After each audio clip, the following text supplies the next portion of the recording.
Welcome to the Tech Egg. Don't get scrambled. Enjoy the video. In this video, I will explain how to adjust your Ford Transit handbrake, a crucial maintenance task for safety. A properly functioning handbrake is essential for secure parking and can prevent potential hazards. Before we begin, always prioritize safety by ensuring your van is on level ground and securely supported by axle stands.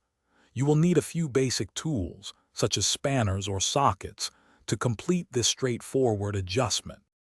Now let's find the adjustment point. Depending on your Ford Transit model, you might access it from inside the cabin or underneath the vehicle. If inside, gently pry up the rubber boot or plastic cover around the handbrake lever to expose the mechanism. If working underneath, safely slide under the van and locate where the main handbrake cable splits into two, typically around the middle of the chassis. You will see a threaded rod with two nuts.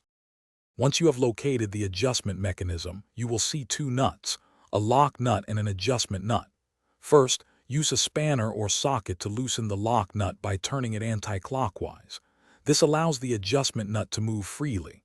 Now, turn the adjustment nut clockwise in small half-turn increments. This action tightens the handbrake cable. After each adjustment, test the handbrake lever. It should engage firmly within 3 to 5 clicks. With the adjustment made, it is time to test. Pull the handbrake lever up slowly, counting the clicks until it feels firm. The ideal range is typically 3 to 5 clicks. Also, ensure the vehicle remains stationary when parked on a slight incline. Once satisfied with the adjustment, tighten the lock nut against the adjustment nut to secure it. Finally, reassemble any interior covers or panels you removed, ensuring they are properly fitted.